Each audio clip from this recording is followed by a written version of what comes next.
अंग्रेजी की रीडिंग हो या स्पीकिंग हो, यह इस बात पर डिपेंड करता है कि आपको उन वर्ड्स पर कमांड कितना है।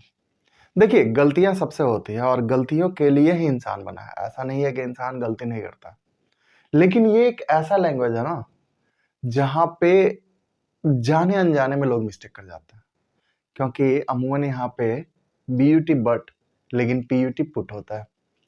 अब दोनों में वर्ड्स सेम है, एक दो वर्ड्स का अंतर है, लेकिन प्रोनाउंसिएशन तो साफ उल्टा है। तो प्रोनाउंसिएशन के हिसाब से हमें कब कहाँ क्या उच्चारण करना है यह जानना हमारे लिए जरूरी है। अब आपको पता है, मैंने लास्ट वीडियो में भी बताया था कि वॉवेल्स को और कॉन्सोनेंट्स को जब मिलाया जाता है तो वर्ड बनते हैं और उनका फिर प्रोनाउंसिएशन होता है। तो लास्ट वीडियो में मैंने तो ए के साउंड को कवर किया हुआ था, मैं डिस्क्रिप्शन में लिंक दे रखा हूँ, आप देख लीजिएगा। लेकिन आज हम ए के बाद ई, वॉवेल ई के साउंड में क्या क्या भिन्नताएं हैं, कहाँ इनका क्या उच्चारण किया जाता है, इसको कवर करेंगे। और जरा सा आप जब इस बात पे ध्यान दीजिएगा ना, तो गारंटी मैं देता हूँ कि आपको ई से रिलेटेड जितने प्रोनाउंसिएशन वाले प्रॉब्लम्स हैं वो आसानी से कवर हो जाएंगे, आसानी से वो सारे प्रॉब्लम्स सॉल्व हो जाएंगे। तो चलिए कुछ ई वाले वर्ड्स को देखते हैं कि ई के उच्चारण में भिन्नताएं कहाँ कहाँ और कैसे कैसे आती हैं।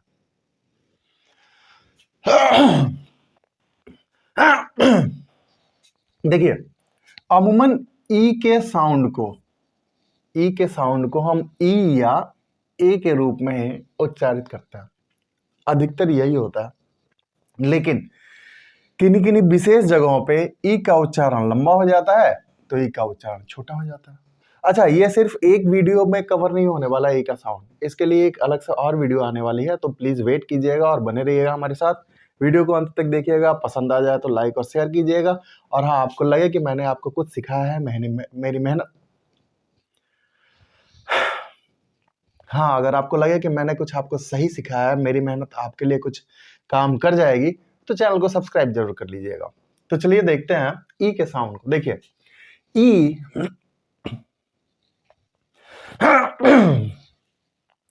तो देखिए, ई का उच्चारण ए के रूप में होता है, जरा सा छोटा उच्चारण होता है। जैसे नेट, हमने तुरंत उच्चारण कर दिया, क्या कर दिया? नेट। जैसे बिग, लेस। देखिए, जब दो कॉन्सोनेंट के बीच में वॉवेल ई आ जाए तो वहां पे हम ई का उच्चारण ए के रूप में करते हैं और जरा सा छोटा कर देते हैं, अर्थात जल्दी कर देंगे। जैसे नेट, बिग, लेस। अब ई का उच्चारण ई के मात्रा में ही होता है, ई का उच्चारण ई के मात्रा में ही होता है। जैसे बी, ही, सी। जैसे बी, ही, सी।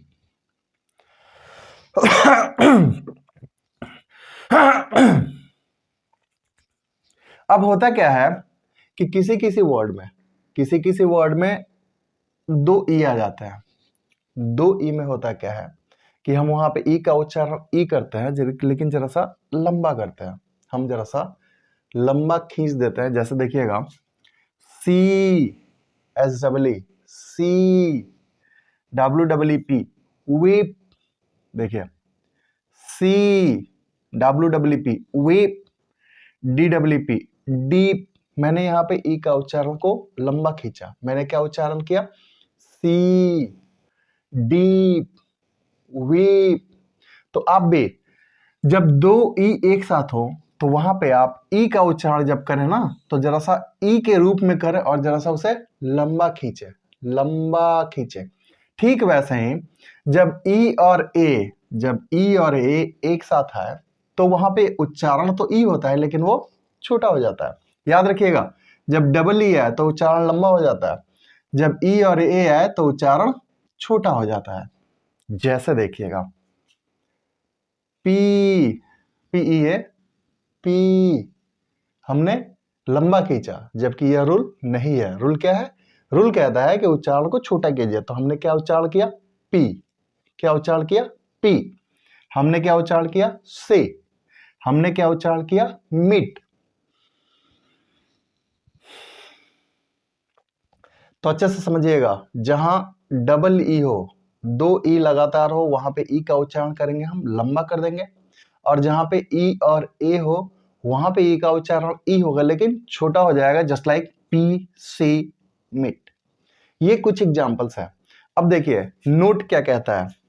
नोट कहता है कि किसी शब्द के अंत में अगर ई हो, किसी शब्द के अंत में ई हो तो उसका उच्चारण नहीं होता है, उसकी वैल्यू नहीं रह जाती है, उस ई का उच्चारण नहीं होता है। एग्जाम्पल्स में देख लीजिए। नोट देखिए तो ई है तो यहाँ पे ई का कोई साउंड नहीं है, ये हो गया नोट। तो हम जब अंत में ई आए तो हम ई का साउंड नहीं करेंगे, ई का उच्चारण नहीं करेंगे। जैसे नाइन, NINE, NINE में ई है, इसका उच्चारण नहीं होगा। जैसे लाइन, LINE। जैसे सेम, SAME, यहाँ पे अंत में ई है लेकिन इसका उच्चारण नहीं होता। और हाँ, फिर से याद दिला दो, ये सिर्फ एक वीडियो है, इस पूरी वीडियो में मैंने आप ई के साउंड को कवर नहीं किया। अगली वीडियो भी ई के आएगी। और हाँ, अगर आपको ए साउंड में कंफ्यूजन है तो डिस्क्रिप्शन में लिंक है, आप जाके वहां से देख सकते हैं। अच्छे से पढ़िए, अच्छे से जानिए, अच्छे से उच्चारण के नियमों को ध्यान दीजिए।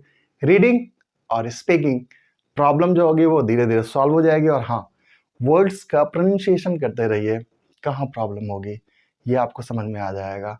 दूसरे की बातों को सुनिए, न्यूज़ चैनल वाले, इंग्लिश न्यूज़ चैनल वाले से कैसे वो रीड करते हैं उसको देखिए। गारंटी मैं देता हूँ कि एक दिन आपकी इंग्लिश रीडिंग और इंग्लिश स्पीकिंग बहुत अच्छी हो जाएगी। तो मिलते हैं अगली वीडियो में फिर से ए के साउंड को कवर करते हुए। तब तक हैव अ गुड डे।